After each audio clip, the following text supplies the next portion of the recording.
Wel, bore da iawn I chi gyd a chroeso i'r Oedfa Foreol. Mae'n hyfryd I weld chi yn aelodau, yn gyfeillion ac yn ymwelwyr hynny. It's lovely to see you all. A very good warm welcome on this Mothering Sunday and a happy Mother's Day to mothers who are mothers, perhaps, and those who aren't mothers. I'm sure we remember our own mothers with fondness today as well. Felly, gobeithio gewn ni fendith o fod gyda'n gilydd. Hope we all have a blessing of worshipping together this morning.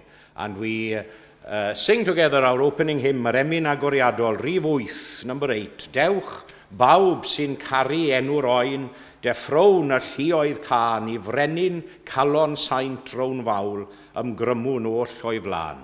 Rhif yr 8fed.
The 95th Psalm, which is on page 601.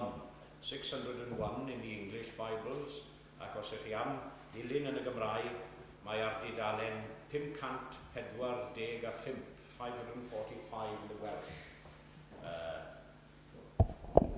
The 95th Psalm, Psalm 95. Dewch, canwn yn llawen i'r arglwydd. Rown floedd o'r foledd I graig ein hachawdwriaeth. Dawn yw bresenoldeb a diolch, gorfoleddwn ynddo a chaneuon mawl, oherwydd diw mawr yw'r arglwydd, a brenin mawr goriwch yr holl ddiwiau. Yn I law ef am ei dyfnderau'r ddeiar, ac eiddo ef yw uchelderau'r mynyddoedd. Eiddo ef yw'r môr ac ef a'i gwnaeth. A'i ddwylo ef a greodd y sychdir. Dewch a ddolwn ac ymgrymwn, plygwn ein gliniau ger bron yr arglwydd ein gwnaeth. Oherwydd ef yw ein diw a ninnau'n bobl iddo a defaid ei borfa. Heddiw, cewch wybod ei rym, os gwrandewch ar ei lais. Os gwrandewch ar ei lais, peidiwch a chaledich calonau, fel yn Meriba, fel ar ddiwrnod masa yn yr anialwch, pan fi chynafiaid fy herio am profi iddynt weld fy ngwaith, am 20 mlynedd y ffieiddiais y genedlaeth honno, a dweud, pobl eu calonau'n cyfaeliorni ydynt, ac nid ydynt yn gwybod fy ffyrdd, felly tyngais yn fy nig na chaint ddyfod i'm gorffwysfa. ychwanegau Duw I fendith at y darllen ar gwrando hefyd. Ac fe nhw ni ymhellach I gannu yr ail emyn sef 600, number 600. Distewch, cans mae presenoldeb Crist y sanctaidd un ger llaw. Dewch, plygwch ger I fron mewn dwfn barchedig braw. Di bechod yw fe, lle saif mae'n sanctaidd le. Dewch, distewch, cans mae presenoldeb Crist y sanctaidd un ger llaw.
an symud o'n ein plyn.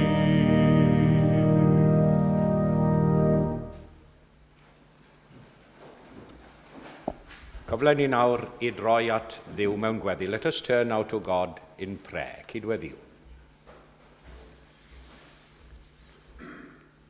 O ddiwain tad wrth I ni nesau at ti unwaith yn rhagor fel hyn mewn gweddi. I ni'n diolch I ti am y cyfle o wneud ac yn diolch I ti o'r newydd am bawb a wasanaethodd di ar hyd y blynyddoedd mewn gweddi, gair a gweithred. Yr heini a dystiolaethodd I dhallu a ogoniant di trwy weddi ar hyd y cenedlaethau a'r canrifoedd. Ac I ni yn gweddio yn yr un modd ac yn deisif ac yn gofyn am yr un bendithion oddi wrth dy law di y bore yma. Gracious God, as we come now before you once more in prayer, we set aside a certain time and space in our lives to reflect on your greatness, to reflect on your gift to us in Jesus. We rejoice in your goodness. We we respond to that calling toward us, your love toward us. And we ask and pray that you receive the worship we offer you now, although it be insufficient in so many ways. Gweddiwn am dyfendydd ath gymorth i'r rhai hynny nawr sydd yn ymdrechu ledled byd i ledaenu neges fawr dyfengil, newyddion da am Iesu Grist y bore yma. Ac yn arbennig felly y rhai hynny sy'n llyfurio mewn lleoedd ac dan amgylchiadau anodd iawn. I ni yn ei chael un rwydd iawn i thyddoli, yn rwydd iawn i ddod i'r capel, bod rhai yn dewis i beidio dod wrth reswm. Ofni rydym ddiw ein tadau mai rwydd yw'n llwybr ni, ac a ddichon i ni golli awydd am dy gwmni di.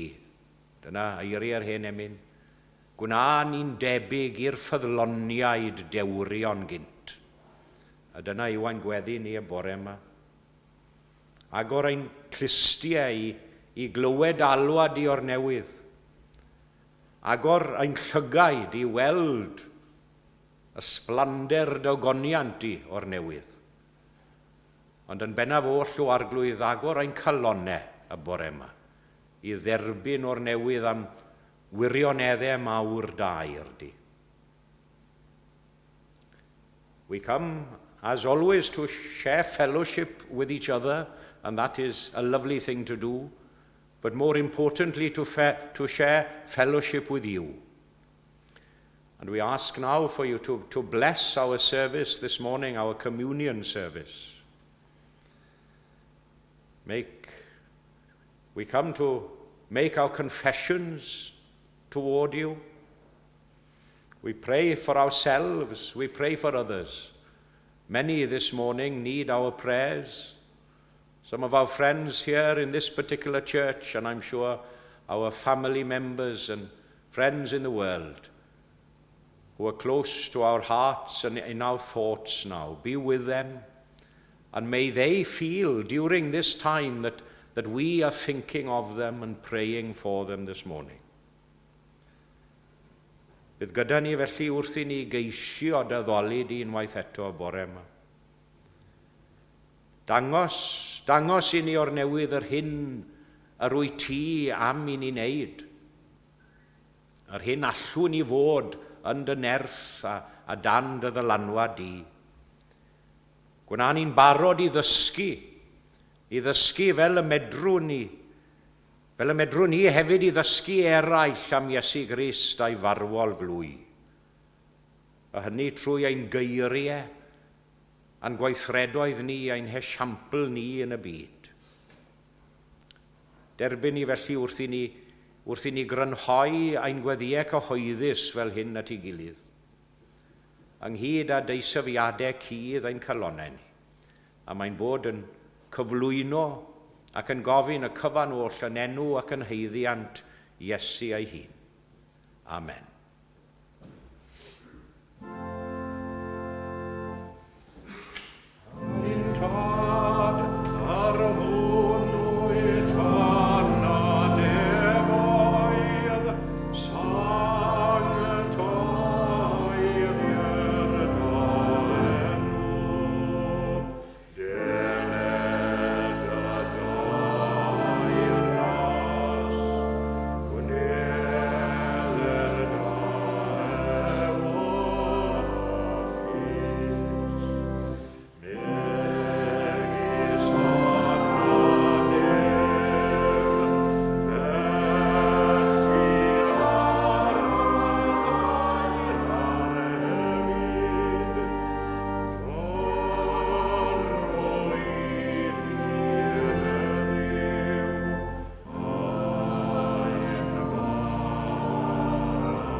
Bore da, Bab. Good morning to you all.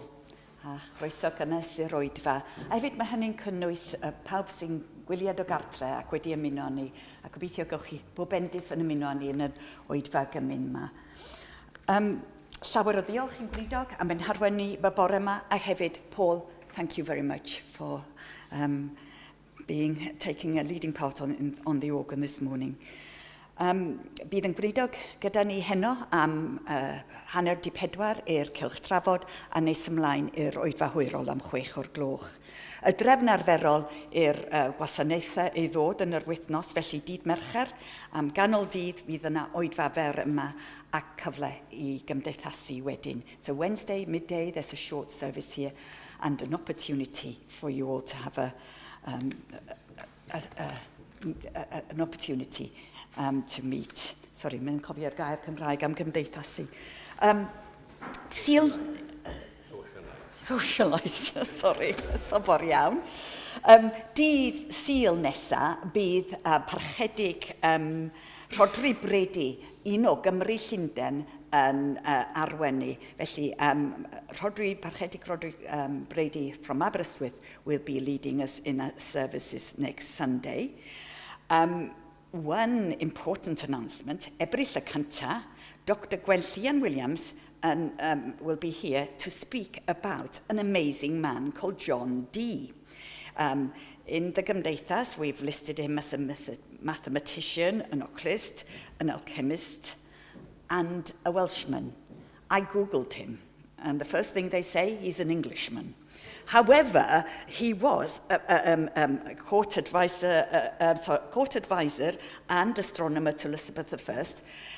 I'm not going to tell you what else he did. He was quite an amazing guy. So do come along to listen to Dr. Gwenllian on April the 1st at 2 p.m. because he was quite an exceptional man. And he had very strong links with quite eminent people in Wales as well. So there we are. We'll battle that one out on April the 1st. Yes, in the Teast, I noticed this morning on the way to chapel that Radio Cymru, BBC, the Cynadaeth y Gesygyr will be Rob Nicholas yn cyflwyno emynau o Gymanfa Westminster am hanner awr 4 pnawn heddiw. So 4:30 on Radio Cymru, Rob will be presenting part of the Ogmanfa recorded in 2002. Nawr, ni'n dod o hamgylch i dderbyn eich rhoddion, ac plis dewch wedyn lawr am baned o de.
os gallai ategu at neu tanlinelli yn hytrach coeddiadau gan Marian ac i wneud fy apel arferol, my usual appeal when I'm not here on a Sunday and we have a visiting minister all the way from Wales, from Aberystwyth. But as Marian mentioned, he is one of our own homegrown London Welsh, Rodri Brady. I'm sure many of you know his mother, Eleri Brady, who is the secretary in the Welsh School yn yr Ysgol Gymraeg. So please make every effort if you're available next Sunday in the morning and perhaps more especially in the evening if you're able to come, because we are less in the evening. It'd be nice for him to have a goodly congregation to welcome him all the way from Aberystwyth. Felly Sul nesa yw hynny. Ond fe, un o'n ni nawr i gannu 206, 206, tyred arglwydd i o'r i lawr, tyred yn dy gariad mawr, tyred una ni bob un yn dy gariad pyr dy hun. 206.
Heddiw, sylwch, os gwrandewch ar ei lais, peidiwch a chaledi'ch calonnau. Today, if you hear his voice, do not harden your hearts. Nawr nes I ddarllen o Salm 95 ar ddechrau'r oedfa. Salm sydd yn floedd o orfoledd a llawenydd ar y cyfan, I bod mae'n gorffen braidd yn ddiflas, yn sôn am Dduw yn digio wrth y genedl am ei bod nhw wedi troi oddi wrth I ffyrdd. But although the Psalm 95, it ends on a rather dark note of warning, The general mood and spirit of the psalm is one of great joy and praise. And the words that I've chosen as our text this morning are a kind of personal examination, if you wish, personal examination for each and every one of us this communion Sunday morning. Today, if you hear his voice, do not harden your hearts. Nawr, ar yr olwg gyntaf, gallwch chi feddwl, falle taw ar gyfer yr rheini sydd ddim yn credu yn Niw ac yn Iesu Grist yw'r geiriau yma ar gyfer yr anghredinwyr fel petai. Ond chi'n modd hyd yn oed o fewn yr eglwys ac o fewn cymuned o gredinwyr, mae yna rai sy'n mynnu cau i clistiau nhw o hyd, yn dos? Mynnu cau i clistiau, a bod yn fyddar i lais yr arglwydd. Wel, i ni gyd yn gallu gwneud hynny o bryd i'w gilydd, ond i ni gyd yn euog o wneud hynny o bryd i'w gilydd. Even the children of God, believers, God's children, don't listen to their father's voice as they should do all the time. Because we, all of us, we can be so preoccupied, can't we, and taken up with so many other things that God's Spirit and his metaphoric voice speaking, it may be speaking and speaking again and again to us, and we don't hear him. Or at least we choose not to hear him. That's the thing. We close our ears. Wel, beth sydd gennym o fewn yr adnod hwn felly? Firstly, I'd like to point out that we have a very time-specific verse here. It says today, heddiw. Today, if you hear his voice. There's no mention of tomorrow, no mention of next week, in a few months. Today. Mae holl gyfarwyddyd a holl berthnasedd y geiriau yn ymwneud â heddiw. Ydyn nhw, nawr. There are pressing and immediate requirements, urgent duties, which need to be done today. And remember that today, always in every case of every new day, every today, is a time of great opportunity, isn't it? Great opportunity. Seize the golden moment, as we say. Stephen Grelle is an interesting character if you get a chance to Google him. I mentioned about John Dee. Stephen Grelle, one of the early Quakers in America. These words were attributed to him, although similar words, as a lot of famous quotes, they're attributed to many individuals. But Stephen Grelle was a great writer. I shall pass this way but once. Any good thing, therefore, that I can do, or any kindness that I can show to any human being, let me do it now, in his name and for his sake. Let me not defer or neglect it, for I shall not pass this way again. A nice, dy fe? A dwi'n credu bod Glenn Campbell, chi sy'n fans o Glenn Campbell, mae yna gan yn seiliedig ar y geiriau yna, and I'll never pass this way again. Remember also that, do you know, whenever we come to this particular chapel and any other church or chapel in the world and attend a service, you are coming to a place, a very special place. Yes, it's a special place for us here, but every place of worship, when you attend a service, you are coming to a place where God has blessed many, many hundreds, even thousands of people before you in these very seats. What a privilege. What a privilege. Throughout the years, don't think he can't do that today, as he has done over the centuries. Mae heddiw felly yn gyfle mawr. It's a time of great opportunity. Make hay while the sun shines. That's what we say in the popular saying in terms of this world, things to do with this world. Well, it's just as true in heavenly and spiritual terms as well. Mae hefyd yn amser o addewid mawr. It's also a time of great promise. Because, I don't believe for a minute that God says to any person, metaphorically speaking, well, meet me at such and such a time, and that he's not going to be faithful to his word and be available. Chi'n nabod bobl sy'n hwyr I bopeth? Yeah? Do you know, I know many people, some very, very good friends, close friends, who say they'll meet me at 2:30 on a Thursday afternoon. Now, I know one thing for certain. It won't be 2:30. It might be 2:45, it might be 3, it might even be 3:30. But it won't be 2:30. Yeah? With all due respect, and they're good friends. Cofiwch, pan mae Dyw yn dweud heddiw, pan mae Dyw yn dweud heddiw, os gwrandewch ar fy llais I, mae'n golygu fod yno, mae'n mynd I fod yna. Dyw ddim mynd I fod yn hwyr. Mae'n mynd I fod yna.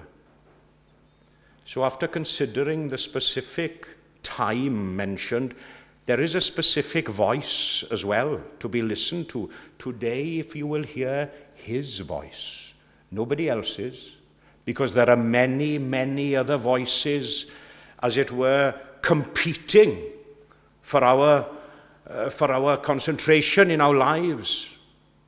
If you look at Psalm 95 again, you'll see that the first few verses are the voice of the church, the voice of God's people singing his praises. Oh, come, let us sing to the Lord. Let us make a joyful noise to the rock of our salvation. Those are the words in English.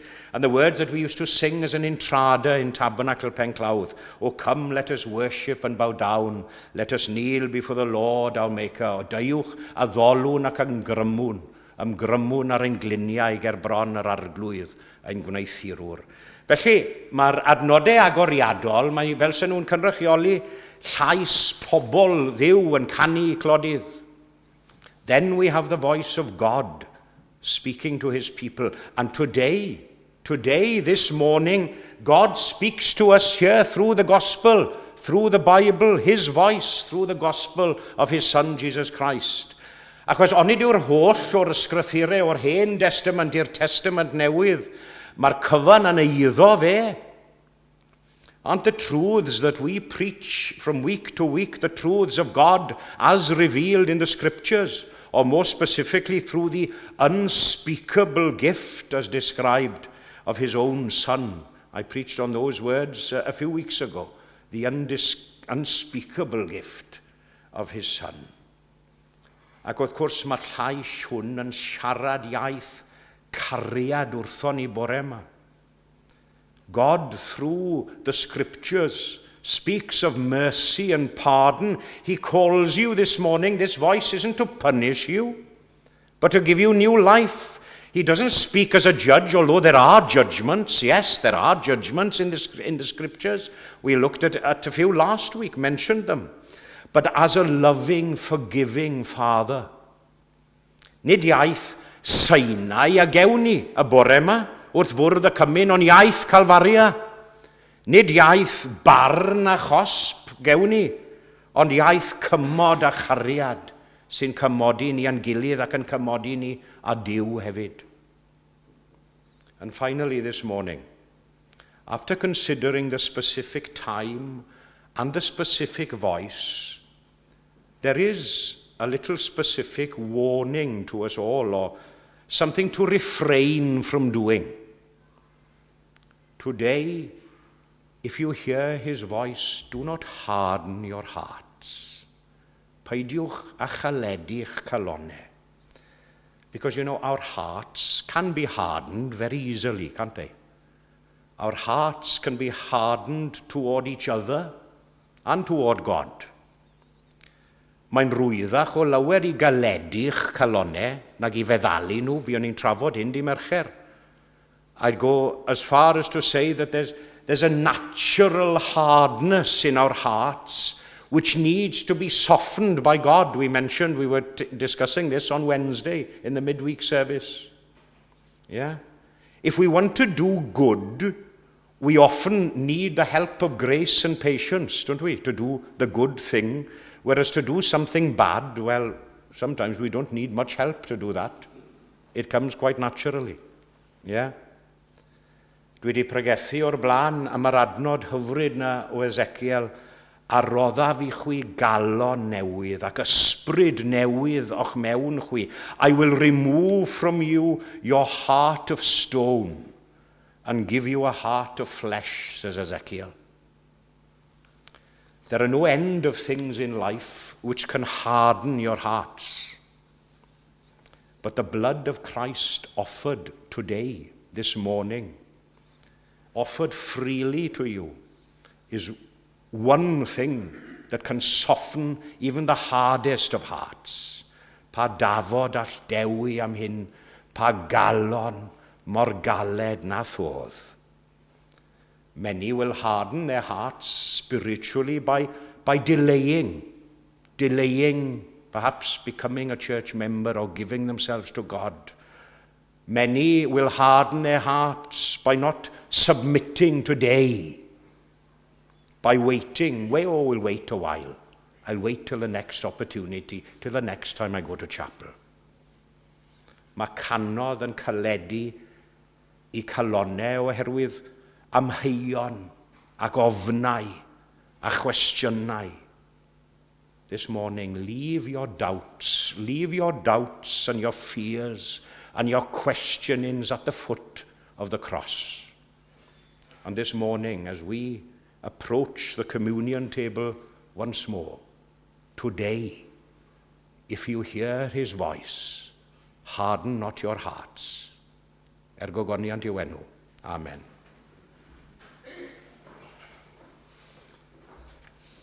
Ac fe ganw gyda'n gilydd wrth ddod at fwrdd y cymyn.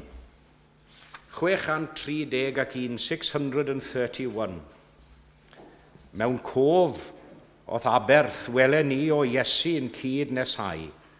Un teulu ydy myno ti i'th garu ath fwynhau. Geiriau hyfryd Elfed. 631.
am nifer o bobl wrth fwrdd y Cymyn. We remember certain individuals, our friends and members here at the communion table. I know Janice Samuel received the sad news in the week of the passing of her brother-in-law in Canada. So I know that that was a shock to Janice and John, and obviously we think of them as well with their ongoing health issues. We think of them. Un o'n haelodau ffyddlonaf yma yn y bore, who would have been with us today, one of our very faithful members, Gwen Rhys Enfield. Of course, she's getting a little better after her fall a number of weeks ago. I was speaking with her yesterday, and the plaster cast is, she has a much lighter one now, so she's able to do a little bit more. But as I say, she would have been with us, a faithful member, and I meddwl am Gwen. I was on the phone yesterday, this morning, in fact, before service, to Mary Wintle, who celebrated her birthday yesterday. Ac i'n meddwl amdani hi a nifer o bobl eraill sydd yn methu a bod gyda ni oherwydd oedran ac afiechyd. But we think of her and many others this morning. And as we come to the communion table, we say together the church covenant in the back of your hymn books, y cyfamod eglwysig. Ac fe gnawn yma cyfamod yn gilydd. Felly, adroddwn gyda'n gilydd. Gnawn yma gyfamod a'n gilydd trwy gymorth Duw i rodio yn ei ffyrdd, i arddel Iesu Grist yn arglwydd ac yn waredwr, i geisio arweiniad yr ysbryd glân, i ddarllen yr ysgrythurau, i fod yn ffyddlon o fewn ein gallu i'r addoliad cyhoeddus, i gario beichiau ein gilydd, i wneud ein gorau i rannu'r efengil ac i adlewyrchu cariad Crist yn y byd. And we read from Paul's first letter to the Corinthians, chapter 11, where he notates the Last Supper.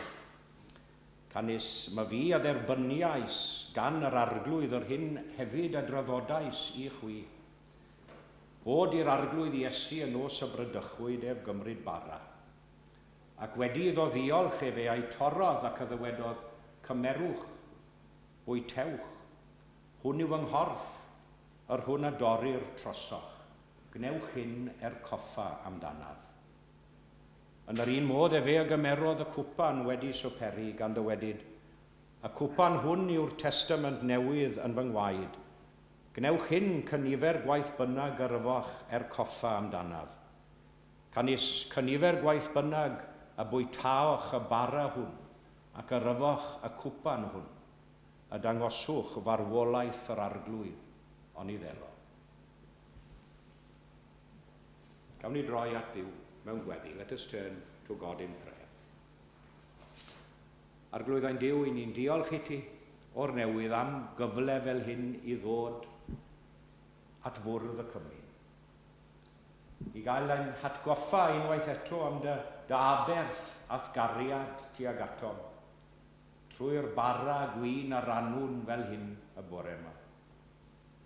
May all our words this morning, our prayers, our hymns, and the words that we say be a reminder to us all of your sacrifice to us on Calvary.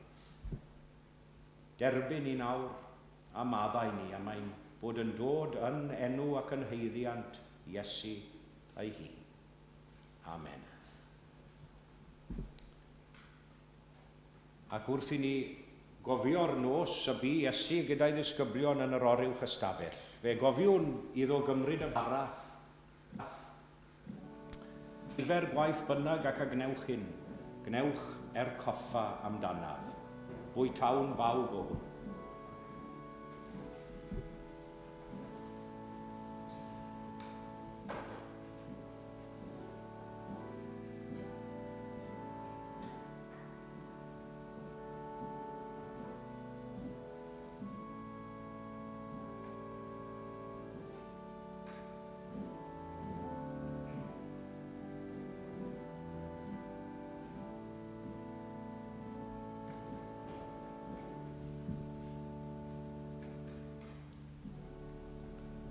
Cofiwn hefyd iddo gymryd y cwpan wedi swperi. Mae estyn i'w ddisgyblion gan ddywedyd. Cymerwch, rhenwch yn eich plith. Y cwpan hwn yw'r cyfamod newydd yn fy ngwaed i. A chynifer gwaith bynnag ac y gnewch hyn. Gnewch coffa amdanaf. A fwn bawb o hwn.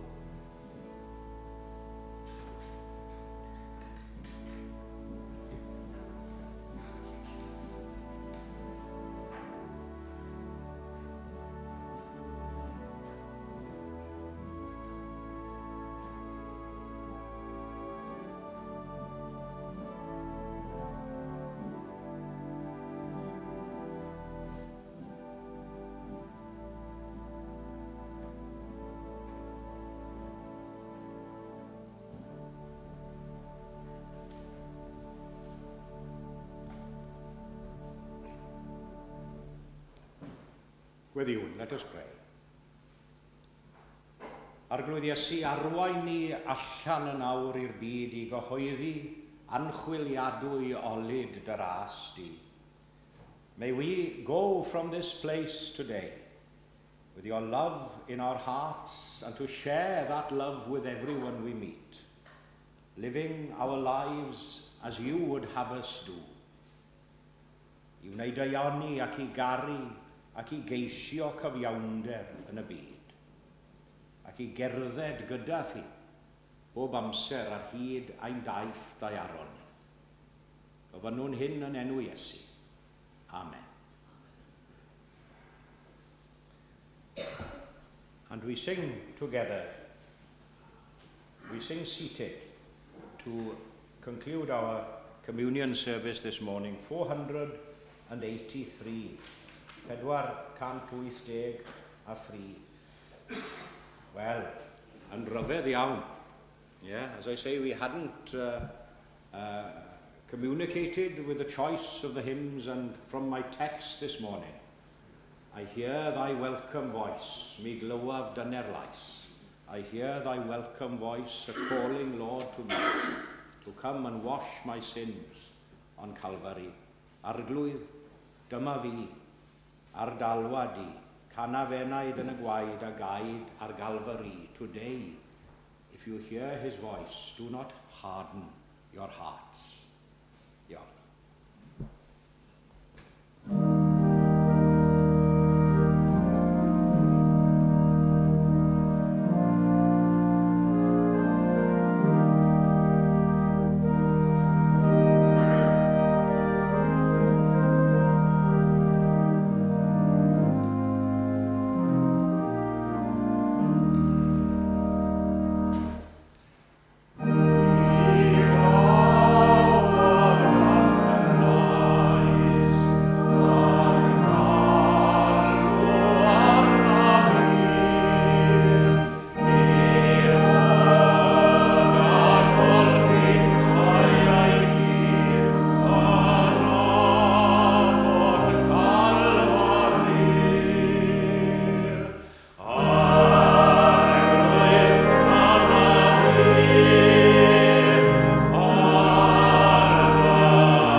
Awn ni roi ein gofal nawr i'r arglwydd. Let us commit ourselves to God in prayer. Arglwydd, dyma fi ar dalwad i. Golchfi'n burlan yn y gwaed a gaed ar galfari.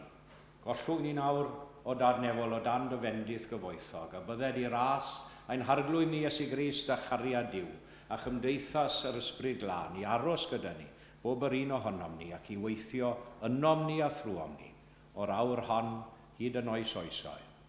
Amen.